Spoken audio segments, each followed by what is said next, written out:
Feeling a little moody bluesy on Strictly Business here, presented to you exclusively by Podcast Heat and adfreeshows.com. I, of course, am John Alba, strumming consistently. Put that guitar down. Can you imagine somebody's driving down a road, all of a sudden they hear that open and they think, that is the worst show open music I have ever heard. You know, I was inspired, Eric, because I saw on the Twitter machine this past week, I saw a clip from you playing guitar on Impact many, many moons ago. And I was genuinely impressed because after what you just told me a few minutes ago, that was one of the first songs you ever even learned how to play on guitar. It was impressive, man. Yeah, I taught myself. I watched a couple of videos on YouTube and learned some basic chords and started listening to flamenco music. And I've always loved, acoustic guitar, Spanish guitar, flamenco music in particular. So I just started watching a couple of those videos. And, I have an ear for music and it was easy for me to teach myself. I knew we were going to do that segment a couple of weeks in advance. So I thought, okay, I'll just learn how to do it. And I did. It was awesome. That's really impressive because it takes people years to even get a grip. Here's the truth. The truth is I've tried throughout my entire life, probably no fewer than a dozen times at one point or another throughout my life to learn how to play guitar. And I have no musical abilities whatsoever. Really? I have not a tin ear. I have cast iron for an ear. Look at that. That's a stiff upper lip right there. No, that was me doing Elvis is what that was. I like it. That was right after the sold out pay-per-view. I was at Sonny Ono's house in Mason City, Iowa. Shout out to Sonny. James Sorensen, member of Ad Free Shows, that went over to Japan and traveled with Sonny and his wife to watch Sting's last match against Muda. But no, I was at Sonny's house and it was after that pay-per-view and probably had a cocktail or two and I broke into my famous Elvis impersonation, and Sonny still has that guitar. Wow! To this day, he's a pack rat. I love that. Did you see the Elvis movie? Yeah, I did. You like it? Yeah, I did. I thought it was great. He was an excellent Elvis. There's no doubt about that. Welcome to Strictly Business, everyone. We're just shooting the breeze here on this week's episode. We've been talking about such heavy stuff the past few weeks. It's nice to just decompress a little bit, Eric. How's everything been going out in Wyoming there? Dude, I miss all that heavy, crazy shit, man. It's slow. It was to the point where I couldn't afford to put my phone down. I had to stay on top of stuff. Hey, David Kelly, how are you? David Kelly's with us live, along with Kickflip Demon. A couple other folks here from Ad Free Shows are with us live. Thanks for joining us, y'all. Appreciate that. Where was I? No, man, I got addicted to all that big news flying across my social media constantly 24/7 and then watching all the useful idiots chime in and with their opinions and their predictions and their inside information. But I do miss it, man. It's slow. I don't like it slow. I like it fast. As we went on the air today, your friend Mike Johnson over at PW Insider reported that Vince is back at Titan Towers. So a return to normalcy of some sort there with Vince back at Titan Towers. They're moving just across the road pretty soon, actually, I think, to new office buildings there. Does that say anything to you that the man's back in charge there? Nope.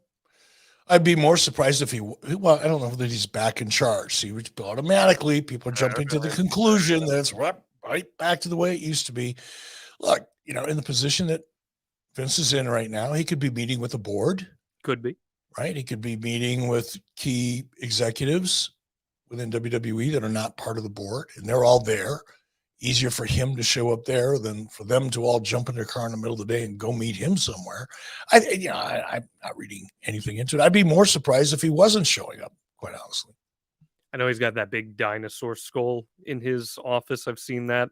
It's a pretty impressive office setup that Vince McMahon has. Again, we are live on YouTube right now, streaming this episode of Strictly Business, and it'll be available wherever you get your podcasts. Hey, special thanks to Brian Bedol last week who I just thought was fantastic. I could have chatted with Brian for 2 more hours, Eric. What do you think of our conversation with him? Yeah, it was so great. I haven't had a conversation with Brian since the WCW sale fell through, and he called me when I was sitting on a beach in Hawaii to give me the bad news.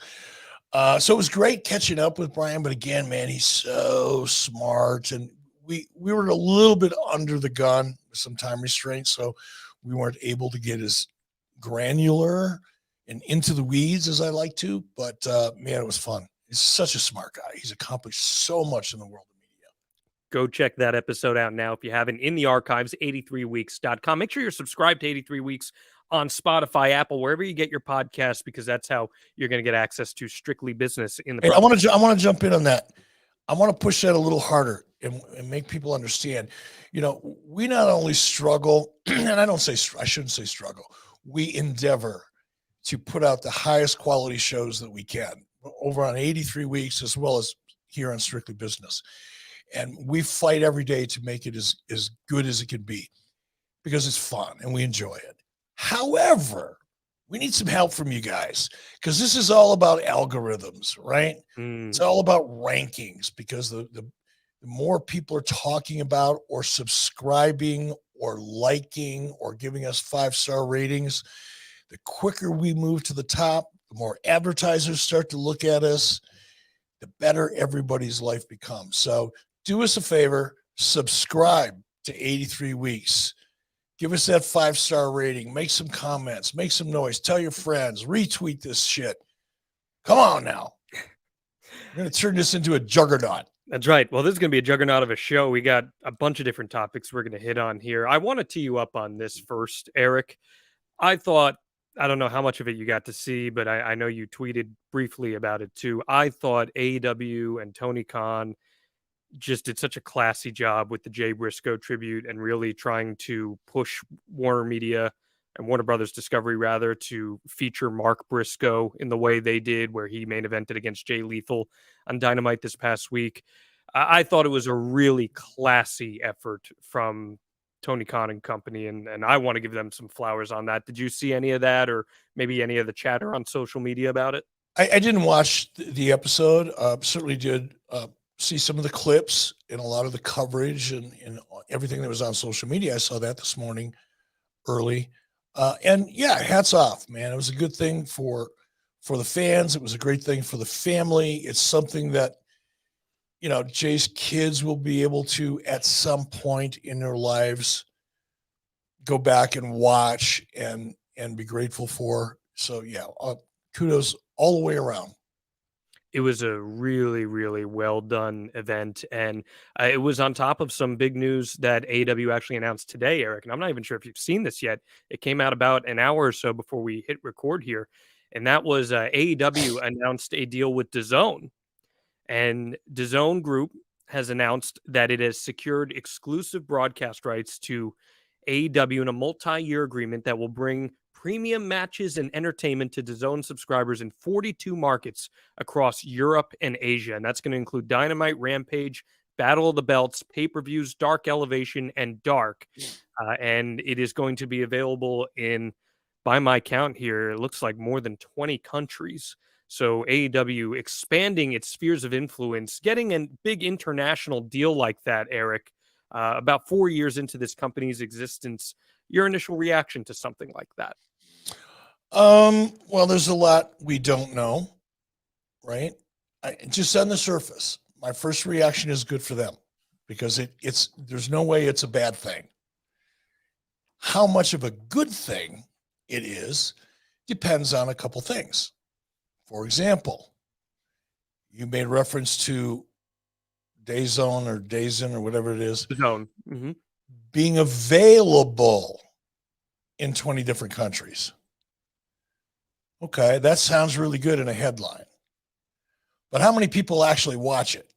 There's a lot of things that are available here in the United States on cable television that nobody watches, because it's obscure and it's amongst 200 other things that people would prefer to watch.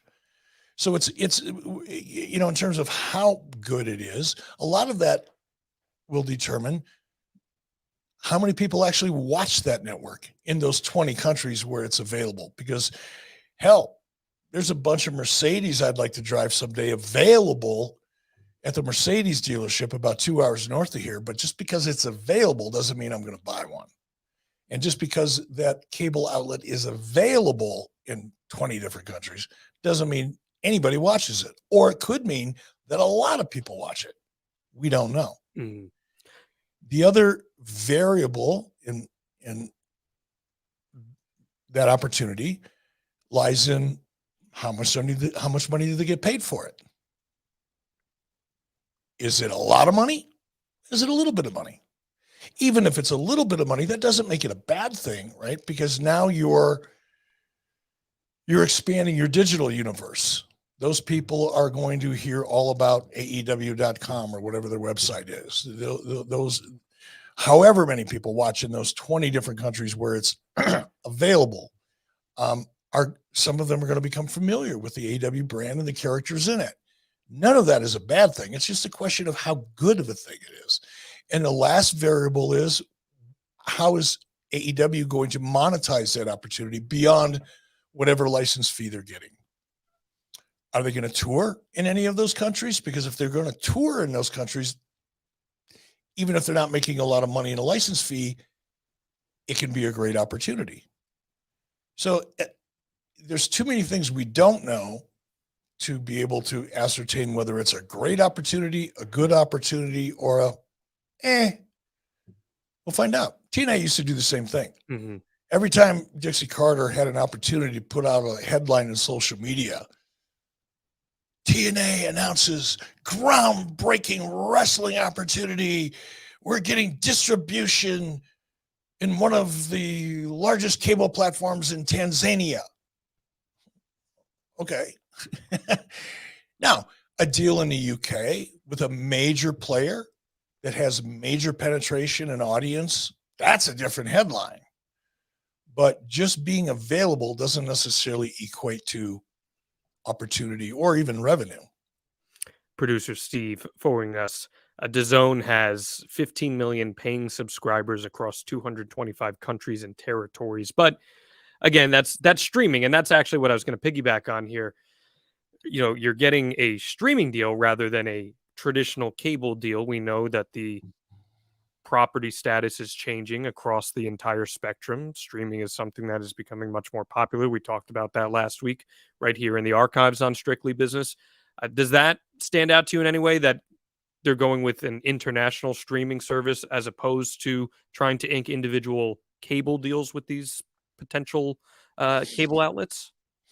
I'd have to give that some more thought and get some more information. But to me, look, I said when I first heard about AEW and their initial negotiations with Turner, and I was incorrect, by the way, because absolutely, I can't imagine Turner wanting to get back in the wrestling business again. Well, I said that without really thinking too much about it. Didn't realize that just about every Turner executive inside of Turner today wasn't anywhere near Turner Broadcasting back with WCW. It's a whole new world. It's a whole new team of people, new world, new goals. Everything's different. But one of my points early on was, and I still think I was kind of right about it, was that if I was, and again, this is going back 4.5 years. If I was Tony Khan, I would be putting all of my focus and crafting a great vision for streaming as opposed to cable or terrestrial television, because streaming is the future. Now, in that same context, I think that if there's a streaming platform as big as apparently DAZN is, sounds like nothing but a good thing to me. How good a thing, we don't know. What's that deal look like? We don't know. But it can't be bad. It can only be various shades of good, or maybe great. We just don't know.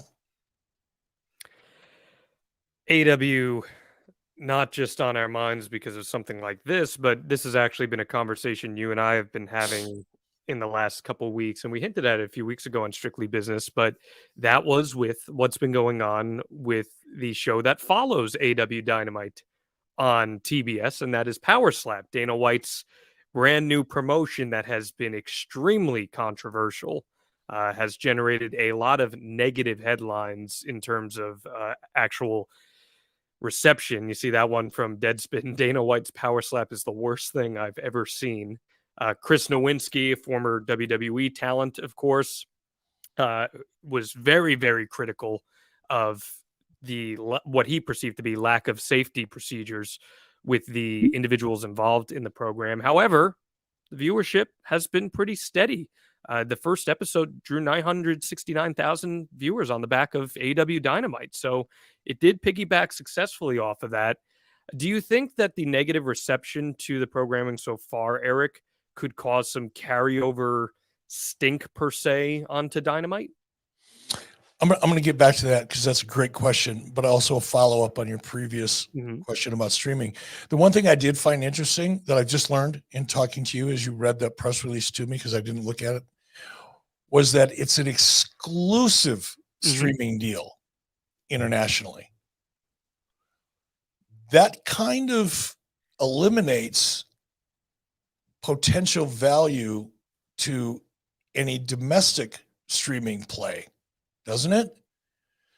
I mean, we heard a lot about Discovery and their streaming platform and all the opportunity that could possibly bring to AEW. Well, and this is a question, not a statement, but does AEW signing an exclusive deal for international streaming distribution make that less of an attractive opportunity for Discovery? Is Discovery only streaming domestically, or is Discovery's goal to stream internationally? I don't know, man. It's complicated. It's interesting. When you said the word exclusive, man, the hair stood up on the back of my neck, because that can be a good thing if there's a lot of dollars attached to it. It can also prevent you from moving forward in another deal that could be costly down the road. So it all depends. Well, I want to fire back on that because Fight does have a deal with AEW where Fight streams AEW content in the UK, I believe, through its AEW Plus platform. So I think the term exclusive might be being used a little liberally there, perhaps, and broadly in the press release there. Maybe it's exclusive in those territories that it's referring to. And it's a little kabuki-ish. It's a little kabuki-ish. I got you on that. That's a little weird. But let's go back to Power Slap. I didn't see the ratings. What were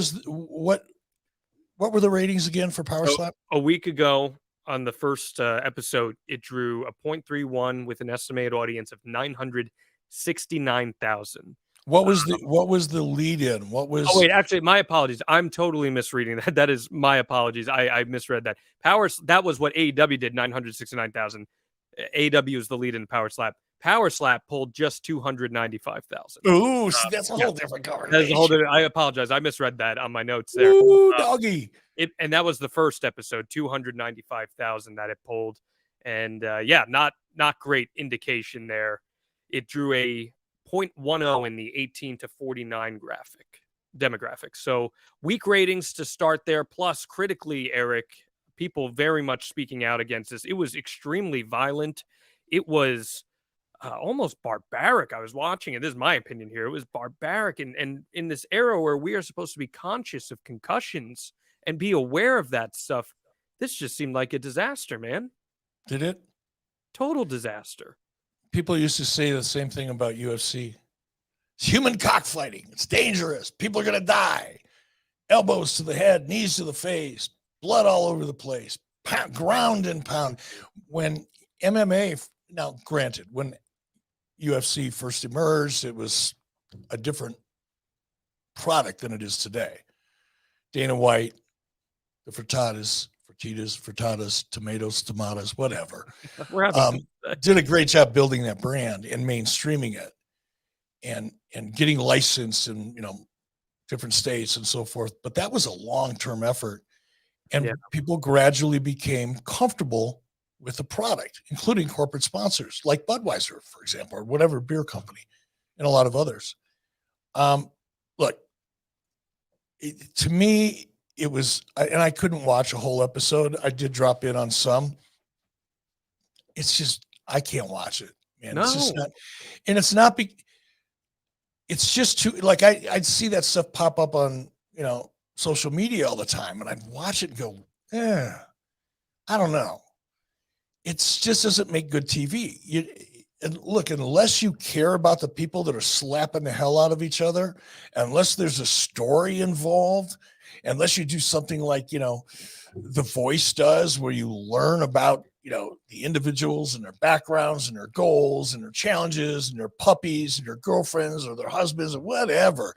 Unless you hear something that makes you care, now you're just watching two guys slap each other. Now, granted, it's a hell of a slap, but I can't see it working. And your original question was, I think, to paraphrase it, do I see any backlash? This is a stretch, okay? Admittedly, but it's also based on some experience. You have to understand the culture of network executives. For the most part, the lifespan of a network executive, I'm talking about people in the programming department, right? Senior programming. They have a lifespan of about 2 years in any one company. It's a revolving door. And as a result of that, most of them are job scared. In addition to the fact that, most cable outlets now, and certainly television networks, everybody's job scared, right? Because the advertising industry is tanking for traditional television, cable and terrestrial television. It's a tough world out there. That's why budgets are getting cut. That's why you're seeing companies merge, because they're trying to find a way to survive in this world of streaming that's eating their lunch. So between the fact that programming executives have a tendency to be kind of gypsies in the world of television anyway and just move around a lot, now add to the fact that they're all job scared for a lot of different reasons. When you have something like POWERSLAP get the kind of reaction, negative reaction that it got, there could be some collateral damage. You can have someone, and I'm not suggesting this is going to happen or is happening, but it's an example of what could happen, because I've seen similar things happen before my very eyes.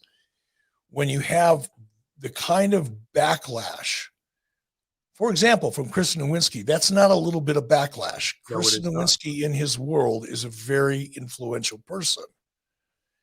And the people that follow Chris and believe in the same things Chris Nowinski does when it comes to CTE are going to be very vocal about it.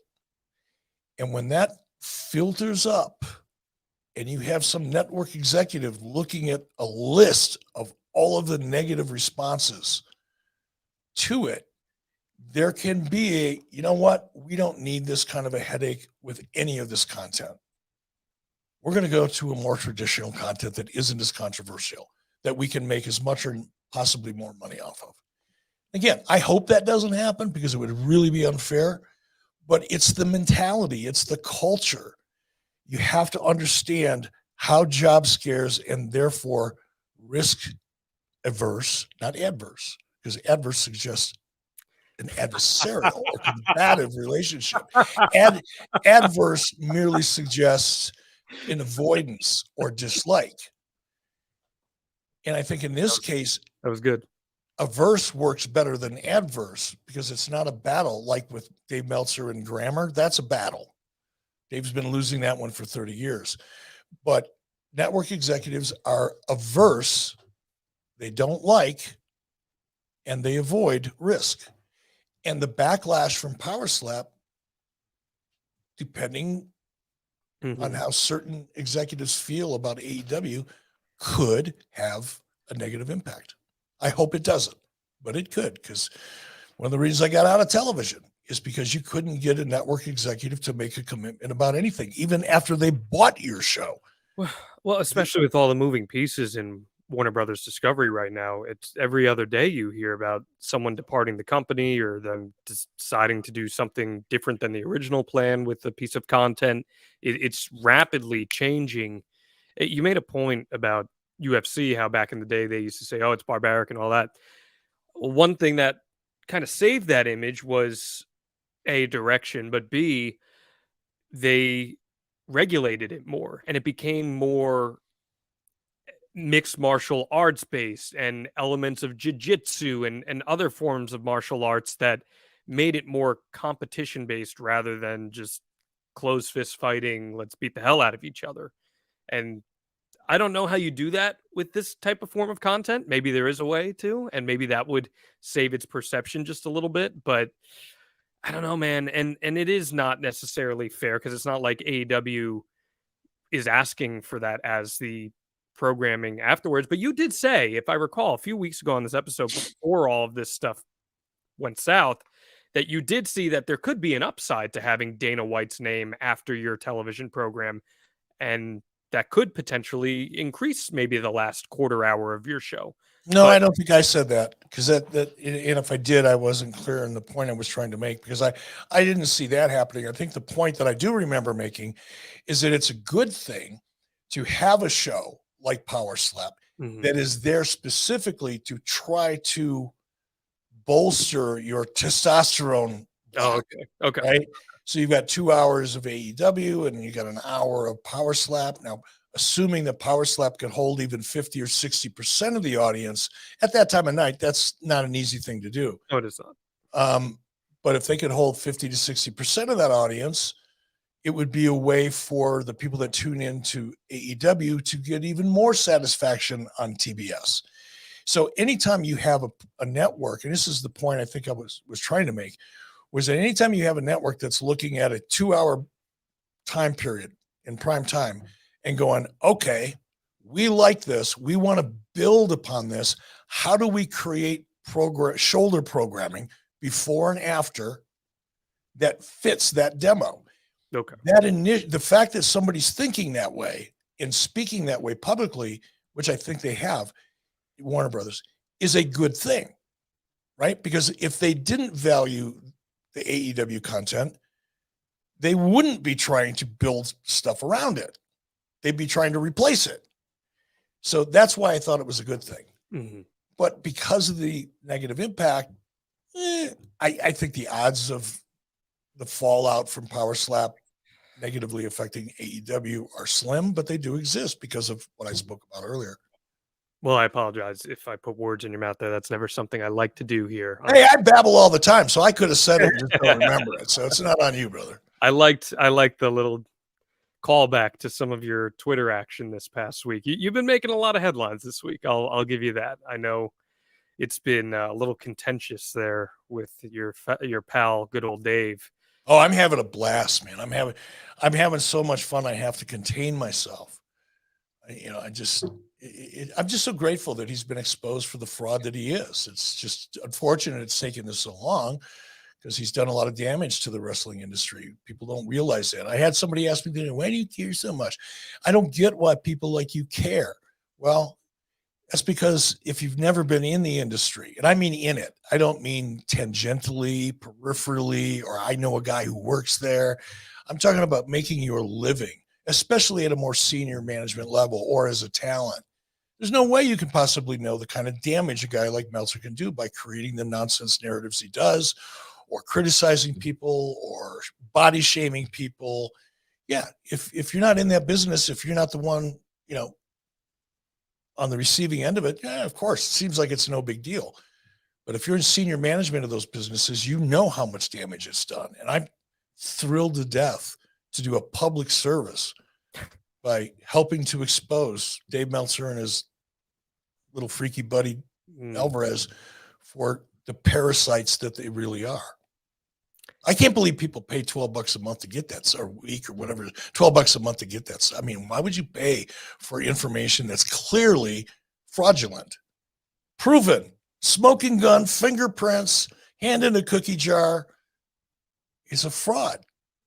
And whatever. I'm just glad he got exposed. Hats off to David Bixenspan and Wrestling Inc. I think one of the things people pay for the content for more now than anything, it's less to break news. I think back in the day, that was probably more of the priority of, am I getting the scoops? I think a lot of it is more, Dave, to his credit, is a wrestling historian. He knows a lot about the industry and the history of the industry. And with the newsletter, especially in long form, I know you and Conrad have had similar conversations about this. He's very good at documenting that kind of stuff. And like Jay Briscoe's passing this past week, he wrote a fantastic obituary because he's very good at documentation and putting into context historical items. I think that's one of the reasons why Dave has had a really successful retention rate. I do think, as we've discussed ad nauseum on this podcast, people are recognizing that there are some really reputable names out there in wrestling reporting these days. And those are the people that are gaining a lot of traction, like the Sean Ross Sapps, like the Mike Johnson, etc. So my thought on that, Eric, the documentation and the historical aspect of it is probably what more people are paying for at this point. But it was a pretty eye-opening report from David Bixenspan. There's no doubt about that. And Dave did on his podcast, he did offer a retraction on it, but offer a retraction. How about a freaking apology? He did apologize. He did apologize as well for getting. How did he phrase it? He said he reported he got hoaxed. Yeah. No, you weren't the victim. You weren't the victim of a hoax. You were the victim, Dave, of your own sloppiness and lack of integrity. Because if you would do anything remotely close to what a journalist does, which is how you like to promote yourself, Dave, there's no way you could have been hoaxed. You weren't a victim. It was an apology. That was a baby face, I'm a victim statement, which to me was a bigger reflection of what kind of a gutless punk he really is than the fact that he's lazy. I mean, look, he got caught with his hand in a cookie jar, period. End of conversation. How about to the people that have been spending $10 or $12 a month because they think you're giving them information that they can't get anywhere else because you've got such great sources? How about offering them their money back? How about offering anybody that wants to cancel their subscription 6 months free because you've been proven to be a fraud, and then rebuilding your credibility? And by the way, let's go back to Dave's abilities as a historian. I absolutely agree with you. He should stay in that lane. If he stayed in that lane and quit trying to pretend that he was an expert based on the information that he gets from his inside sources, which I argue is the reason most people subscribe, because people, especially, intense wrestling fans, they want to feel like they know more than everybody else. Sure. They want to know the inside. They want to know the scoops. They want to know the dirt. And that's the reason that Dave gets retention, because that need to feel like you know something. And I'm the same way. I recognize that instinct in myself. If there's something that's out there that's interesting, I want to know more than everybody else. I want to be informed. I have an intellectual curiosity about things that I find interesting. And that's a common thing amongst people, especially fans. They want to feel like they know more than the average wrestling fan. Some of them, the smaller percentage of them, need that to feel superior, right? And that's what drives Dave's subscription.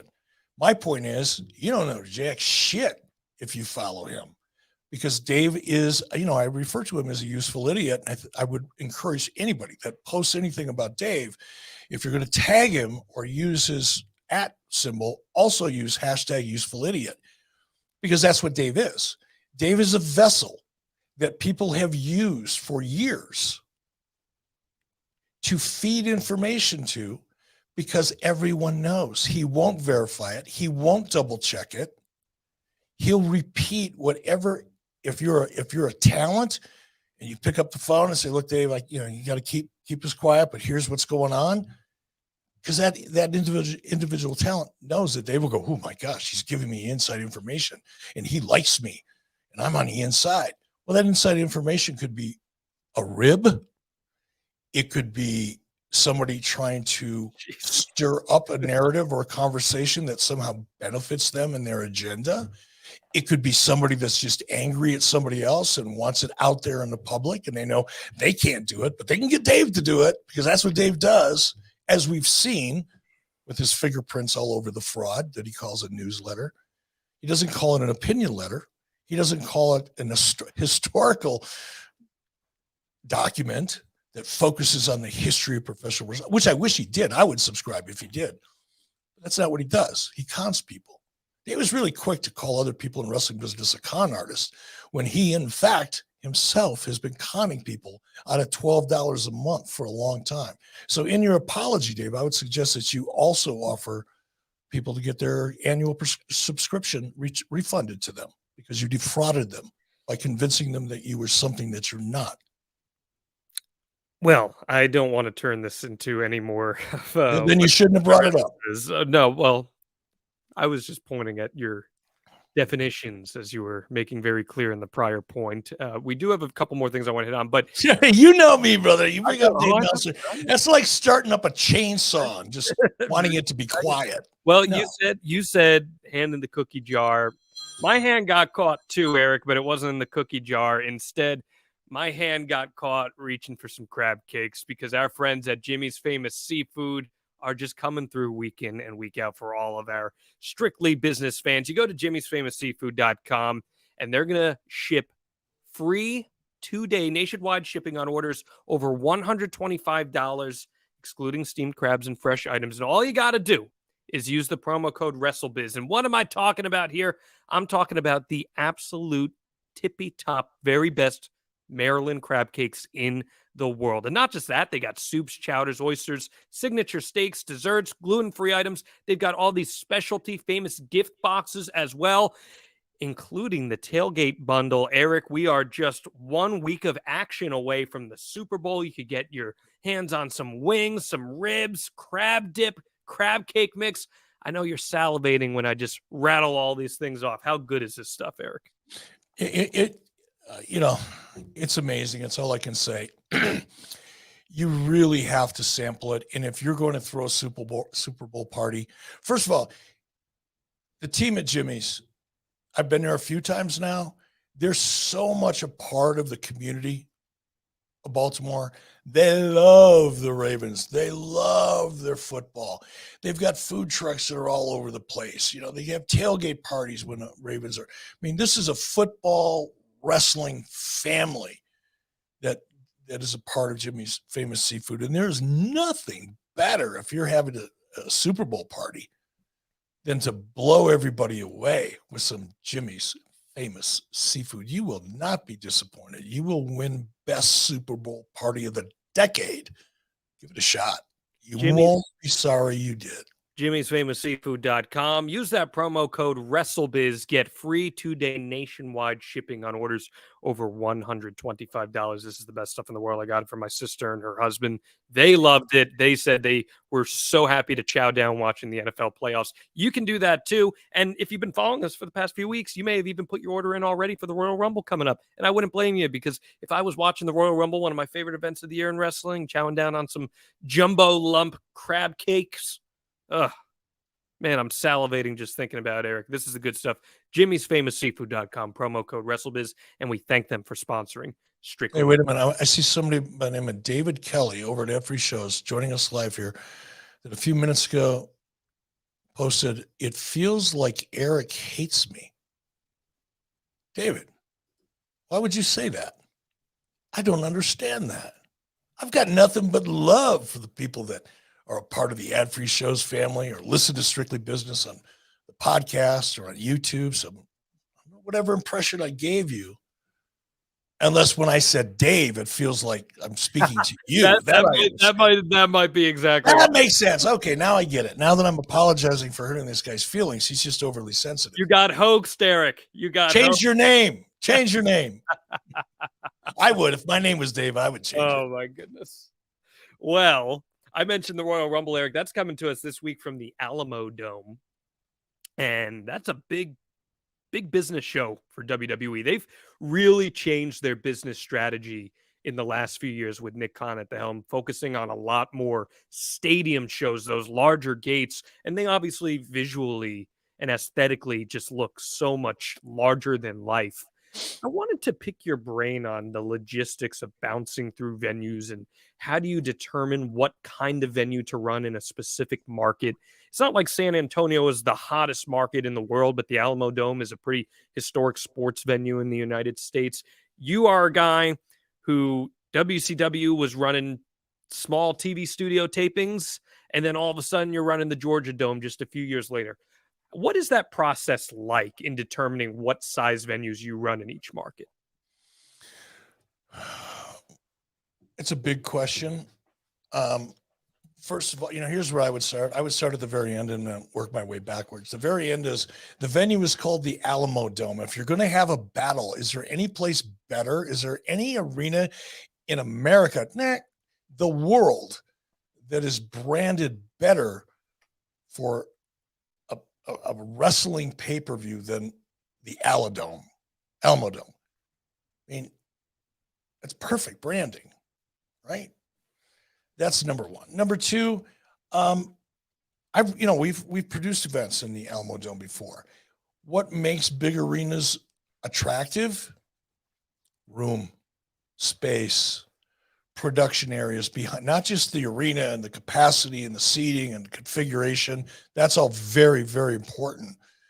But WWE is a massive television production, like probably 5 times bigger than the biggest Nitro production or pay-per-view that I've ever produced. Yeah, 5, maybe conservative. And that just eats up a lot of space.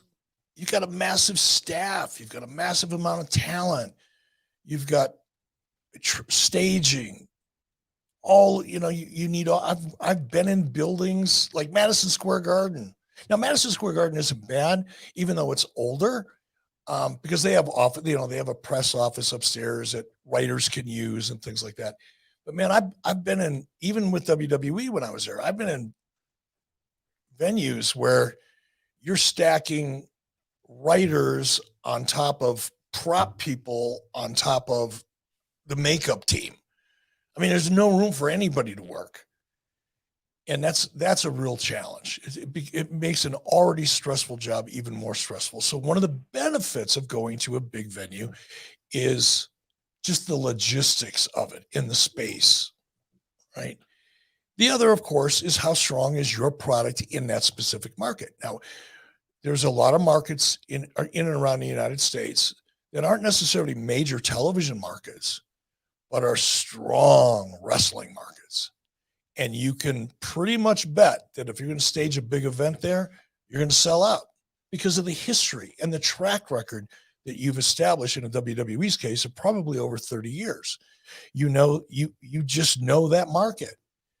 And you probably have people on your staff that are working with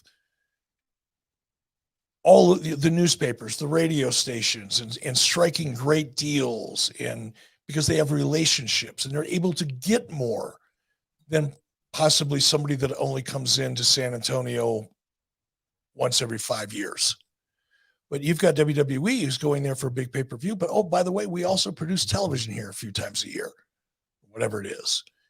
We also come here with live events. We're in your backyard on a regular basis. And because of that, they're able to leverage sweeter deals with radio and local television and possibly print. And all of that is very important. That's added value. It reduces the amount of money that you have to spend promoting the event locally because you've got a relationship there that you've established over the years that are doing it for you at a much reduced price. That's an example of why a market like San Antonio is a great market.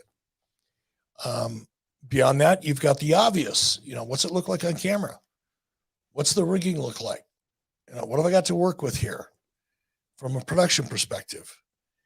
And I'm sure the Alamo Dome they wouldn't be there if Kevin didn't like the setup. And I'm sure they have a great setup, which is another great reason to go to a bigger dome, a bigger venue or a dome. Yeah, that was the last time they ran the Alamo Dome in 2017 for the Royal Rumble, and it looked great on camera. It was an awesome aesthetic. It definitely came across as a venue that they'd probably run again, and here we are running it once again here in the year 2023. Because I always found it so fascinating as a viewer, and I know nothing about this, that you would opt to run, say, the Georgia Dome as opposed to the NBA arena there. And WWE, even back in the day, used to run, when they'd go to Toronto, they'd run the Sky Dome for house shows and put 35,000 people in the seats for a house show rather than running the Air Canada Center up there. Was there ever a time that maybe you overshot your expectations and you had a disappointing draw at the gate in a situation like that? No, I was pretty conservative, but I want to go back to another reason why they might be going Sure. back to San Antonio. You've seen how different cities, and we've all read, right, compete for the rights to host WrestleMania. Yep. Well, this isn't WrestleMania coming up, but I wouldn't be surprised if there aren't incentives or concessions from the city, 100%. given WWE's track record in that market. They're also probably offsetting a lot of their some of their cost of production with some of the concessions or the incentives that the local community is providing as well. That's another good reason to go to a bigger venue, because you're probably going to get more support from the local community. Oh, yeah. I mean, this is an event that you could argue is WWE's number 2 pay-per-view. Between that and SummerSlam, it is an event that people travel to. That local tourism becomes invigorated because of an event like this. So that is certainly something that plays into that. And plus, on a Saturday, I love the Saturday pay-per-view as opposed to the So do Sunday. I. So do I. Yeah, it's such a better viewing experience. No, but going back to your original question before I backtracked, I was always pretty conservative.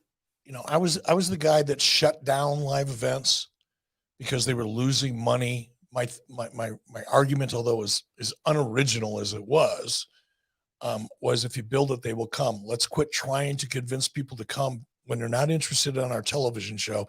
Let's put all of our resources into television, shut down the live events, focus on the television product until such time the television product becomes so successful that people are going to want to go see a version of it live.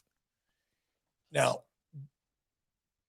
as a result of that, even when we got really like 96, we started really rocking and rolling and doing some serious business in 96. But I wasn't looking at 97 and going, okay, let's go to whatever the biggest dome in the country was at the time. Let's go play the domes. I was super conservative because to me, it was more important to harness the energy of that audience so that it translated to the people at home and they felt good about investing their time and money in the product because they're looking at 10,000 or 15,000 people that are having a blast. Whereas if you're in a 20,000 seat arena and you only sell 12,000 tickets, you're sitting at home. Number one, that energy, I know it sounds weird, but it dissipates. It's people just don't react the same way when they're in a half-filled arena as they do when they're on top of each other, and that energy is contagious. That translates to the viewer at home. So I was always more concerned about making 100% sure that we had 100% capacity or as close to it as we could get, as opposed to going, yeah, but I played this dome. It's more ego, Yeah, sometimes than it is practical. yeah. I can't wait for the Royal Rumble. You a fan of the Royal Rumble? Yeah, because it's got that unexpected, who's it going to be feeling about it. So yeah, I do. One other than WrestleMania, one of my favorites for sure. I just think it's amazing now that like sports betting is legalized too. I'm seeing all these different companies have legalized betting on the Royal Rumble, and that's just wild to me and a sign of the times of how much stuff has changed. How weird is now? I don't know anything about the gambling world in sports betting. I haven't gambled a nickel in the last 20 years on sports betting. So this may be an ignorant question. However, how do you bet on something that's scripted? That's exactly my point. I mean, that's weird. Yeah, you're very much betting on something that is scripted. That's what it boils down Like to. when you go to make a bet, like can Bruce Pritchard show up And be like, the yeah, day before the event, put on some sunglasses and a beard and a hat and lay down his bets? I mean, that's weird to me. next thing you know, he's banned from the WWE Hall of Fame for life because he bet on his own sport. And man, I don't know. Would they do that? I don't know. You got a Pete Rose situation there. Right now, it's producer Steve showing the betting odds favorites: Cody Rhodes for the men's match and Rhea Ripley for the women's match. So to win or just to participate? To win. What are the odds that Cody's going to win? He's the favorite. What are they, Steve? There, they are plus 100. So you got to bet 100 and you win 100. Well, it depends on the type of bet. You have to bet 100 to break even, and then you go above that. It's a whole sports. Wait a minute. So you're telling me I have the opportunity to go to Las Vegas, put $100 down. I'm betting on Cody Rhodes, and all I'm going to do is get my money back? Well, no. It depends on the service. Like I said, it's a very complicated thing. It depends on who you're using, where you're putting the bet down. There are a bunch of different types of bets that you can put down. It's a one-to. Producer Steve chiming in, also a degenerate gambler. It's 1-to-1 odds on Cody Rhodes. And then, as we saw here, Sami Zayn is plus 150. That means you'll get 1.5 to 1. So if I bet $100, I'll win $200. There you go. Or I'll lose. What's notable here, it's not this book, but it's notable on a different book that Stone Cold Steve Austin was way down here with like the Karrion Crosses of the world. And then he jumped all the way to the plus 500s of the world where Kevin Owens is.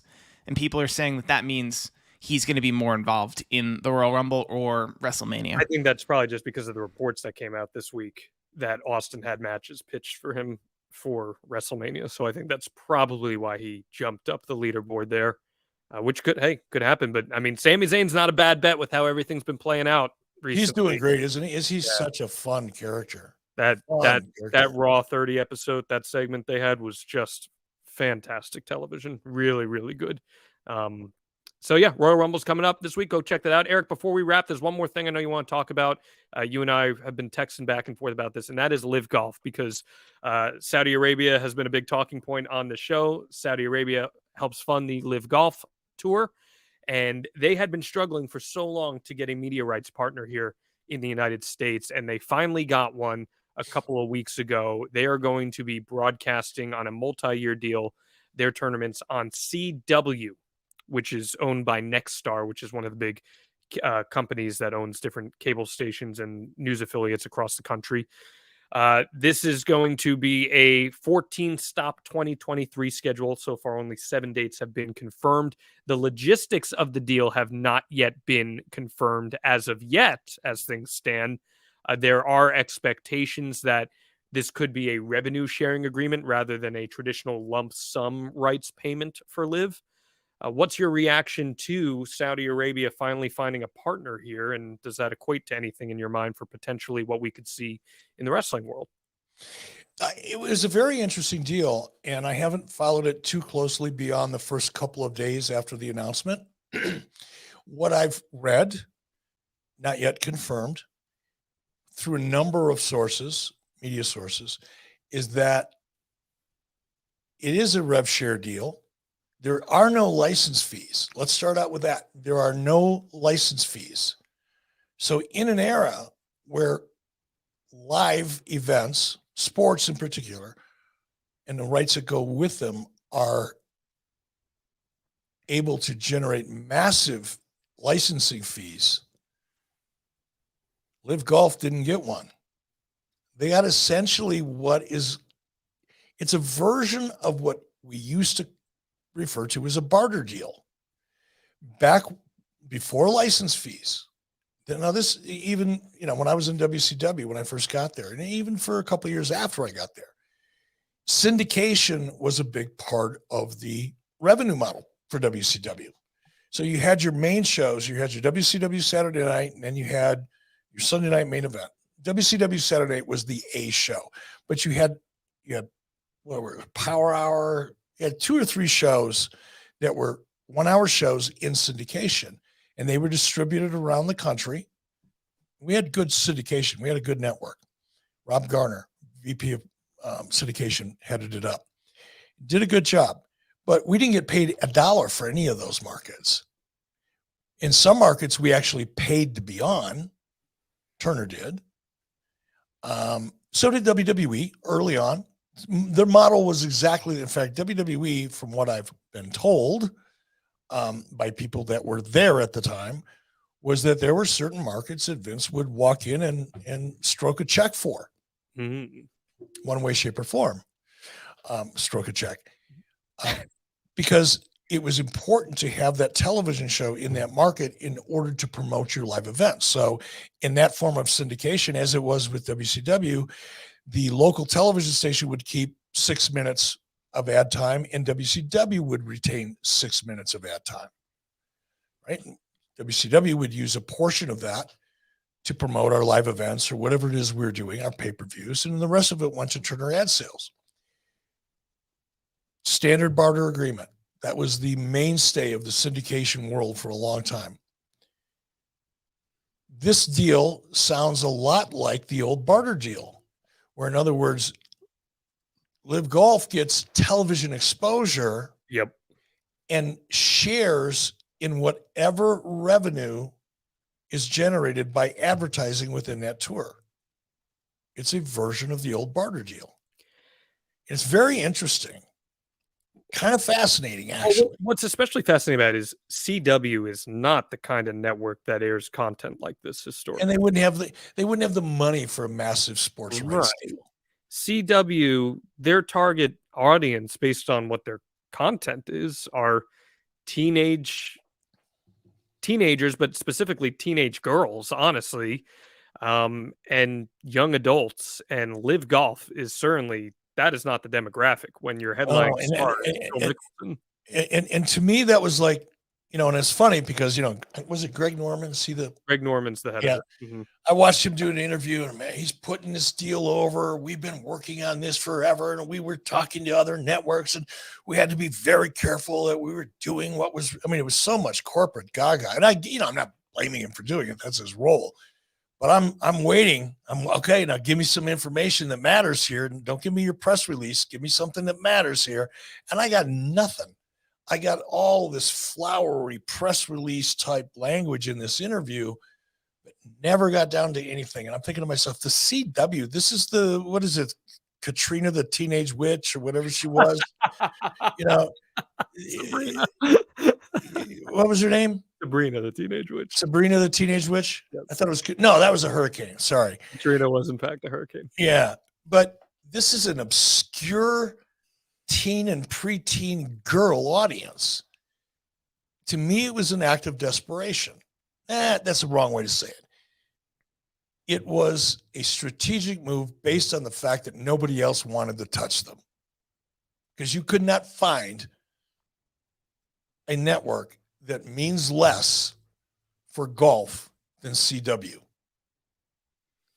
And maybe it's just the optic of having a broadcast partner and broadcast presentation. And I almost think, and it's not apples to apples here, but even when TNA was so grateful just to have the Fox Sports networks airing them in syndication before they were able to get the deal with Spike TV. They got on the television station, got their product settled, and then it was okay. Now we can go out and get. But obviously, circumstances very different here. But it just. They're in a building phase. Mm-hmm. They're taking the best TV deal they could get. They have nobody else really wanted them for whatever reason. Part of it could be because they just didn't feel like they wanted to compete with the PGA. It's too much of an institution here in the United States. Too many people had too many vested interests in it. Nobody wanted to compete. There's a lot of reasons why. The end result is they're not getting a license fee and they're on the worst possible network you could possibly be on for golf. But at least they're going to be on television. Now, here's a potential upside. There's always a different way of looking at things. I have no reason for saying this other than my gut is telling me to. I have no experience or information. In other words, I'm ignorant when it comes to the world of professional golf. I swung a golf club at a skunk once years ago. Bad move, by the way. After you swung a guitar at it first. Maybe that's why I never took up the game. I don't know, because I had such a bad experience. But something suggests to me that the principals involved with Live Golf have a strong enough relationship with some very key advertisers that Live Golf, through their players and the players' agents and representatives and lawyers, there's enough connective tissue there with a couple big dollar sponsors that even though it's a crappy deal with no license fee, if Live Golf brings them in, and I have no idea what the contract looks like, but it would not surprise me in this barter arrangement, this version of a barter arrangement, this revenue sharing opportunity, let's call it that, that if Live Golf brings in, let's say Mercedes-Benz, then instead of splitting that revenue 50-50, maybe Live gets 75% of it or 60% or 51%, who knows? So it could be the first step in generating interesting revenue, because we all know those advertisers that spend money in golf spend a lot of money. So maybe it is a good thing. And the reason I find it interesting based on what we talk about here is because it's another model, right? I remember so many times I have been approached, not in the last 10 years, but probably in the last 15 or 20. I'll get a phone call from somebody that I know, get into a conversation. I've got this idea, and we're going to buy the time. We're going to launch this program by buying the time, like an infomercial on this network or that network. And I would shut that down immediately, because there's never been a successful business model that I know of that I've been involved with. Let's put it that way. I think religion, it probably works. Why you see a lot of religious, basically they're buying that time. It's pay to play because they're generating enough revenue from it to pay for it. Fishing shows are typical buy-ons. I don't watch them as much as I used to, but on Saturday mornings, that's all it was on cable. Before sports, it was like Bill Dance fishing down in Tennessee, learn how to catch a bass. But all of those shows were buy-ons. They paid for that 1 hour of time or half hour of time. And then they hoped to make it up on the back end. And on the back end, a lot of those fishing shows, they had sponsors. They had a boat sponsor. They had a motor sponsor. They had a lure sponsor. They had a bug spray sponsor. So they could literally, as long as they had distribution in X amount of markets or X percentage of the United States, sponsors would spend money with them. And I think because this is a version of that syndication model or buy-on model, and the fact that Live Golf and the principals in it have some pretty deep relationships with some pretty big advertisers, it might be a good first step.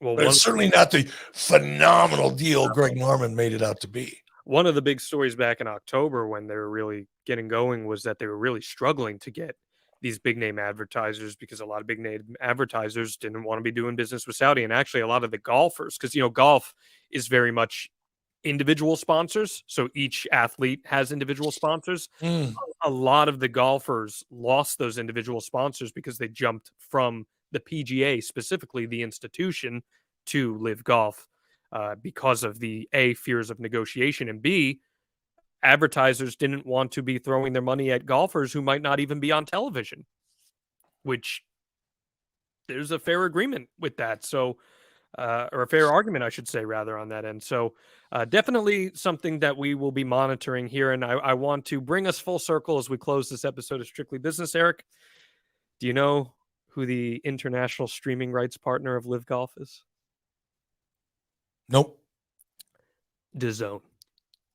Who? DAZN. Oh. How about that? The same company that AEW just inked its international streaming rights agreement with. Earlier today. Ooh, what does that say to you?